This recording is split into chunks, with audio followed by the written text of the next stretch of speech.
Human beings are created for transcendence. Everybody worships. Everybody has within them some sense of something that is larger than themselves that they aspire to, that they reach out to.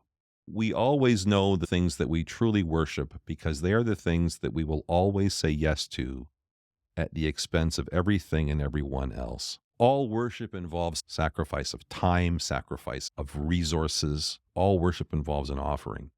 And anything that we are willing to say yes to at the expense of anything or anyone else, that's the thing that we worship. We all have this innate drive within us. If we are bowing down before anything else but God in worship, the result of that is disintegration, fragmentation, chaos, and death.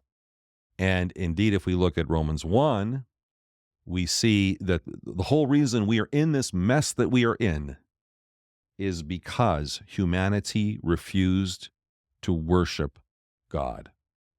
It says that God gives us this world as a way of getting closer to Him.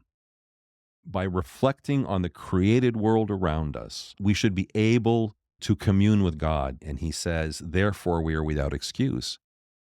Because although we knew God, although we had this way of interacting with God, we did not worship God, nor were we thankful. But our foolish hearts became darkened. We exchanged the glory of God for various kinds of created things. And God gave us over to that. And it became this downward spiral. What's the root of all sin? It is our refusal to worship the living God and trying to find a substitute for that.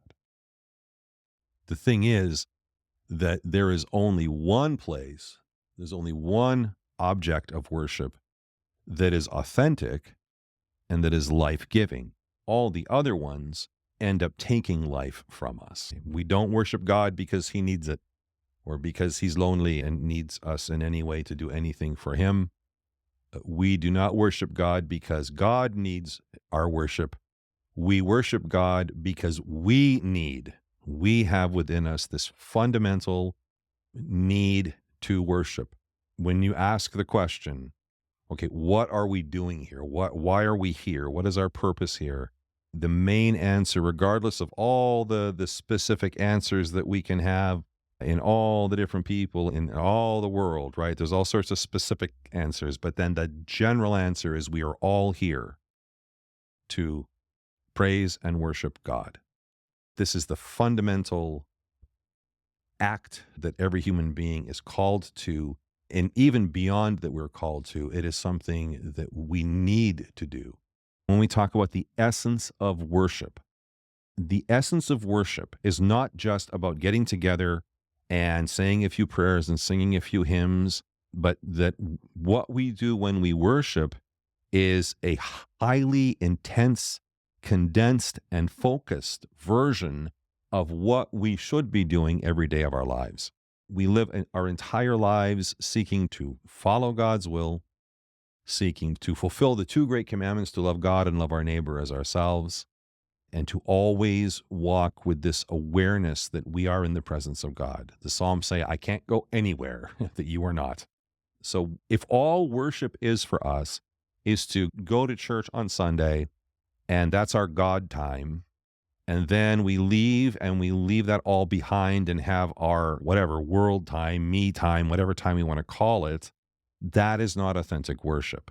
That is doing this whole thing of dividing up our lives between the secular and the sacred. You have the stuff that involves God and the stuff that doesn't involve God. And for us, that just doesn't track.